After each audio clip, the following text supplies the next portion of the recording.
Hello friends, അപ്പോൾ ഇന്ന് ഒരു അടിപൊളി നത്തോലിക്കറിയാണ് ആക്കാൻ പോകുന്നത്. നത്തോലിയൊക്കെ കഴുകി വൃത്തിയാക്കി വെച്ചിട്ടുണ്ട്.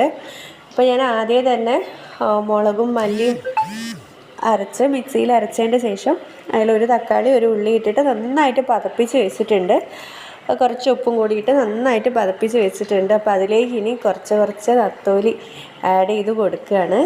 അപ്പോൾ വളരെ പെട്ടെന്ന് സിമ്പിളായിട്ട് ആവുന്നൊരു കറിയാണ്. കണ്ടോ, അപ്പോൾ കുറേശ്ശെ നത്തോലി ആഡ് ചെയ്ത് കൊടുത്തിട്ടുണ്ട്. നല്ല തിളച്ചതിന് ശേഷമാണ് കേട്ടോ ആഡ് ചെയ്ത് കൊടുത്തിട്ടുള്ളത്.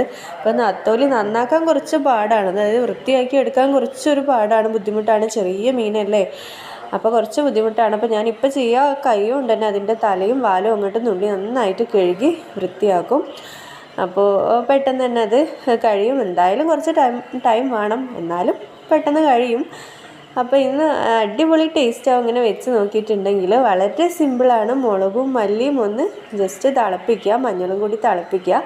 അതിനുശേഷം കുറച്ച് ഉപ്പ് ഇട്ടിട്ട് നല്ലോണം തിളപ്പിക്കുക. അതിലേക്ക് ഒരു തക്കാളി ഒരു ഉള്ളിയും കൂടി ആഡ് ചെയ്ത് കൊടുക്കുക. നന്നാക്കി വെച്ചാൽ നത്തോലിയിൽ ആഡ് ചെയ്ത് കൊടുക്കുക.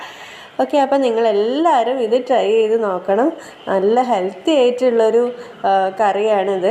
അപ്പോൾ നമ്മൾ ഓയിലും അങ്ങനെ ഒന്നും ആഡ് ചെയ്യാണ്ട് തന്നെ അടിപൊളി ടേസ്റ്റിൽ കിട്ടുന്നതാണ്. അപ്പോൾ ഇന്നത്തെ വീഡിയോ ഇഷ്ടപ്പെട്ട എല്ലാവരും ലൈക്ക് ചെയ്യണം, സബ്സ്ക്രൈബ് ചെയ്യണം. Okay, bye bye, see U.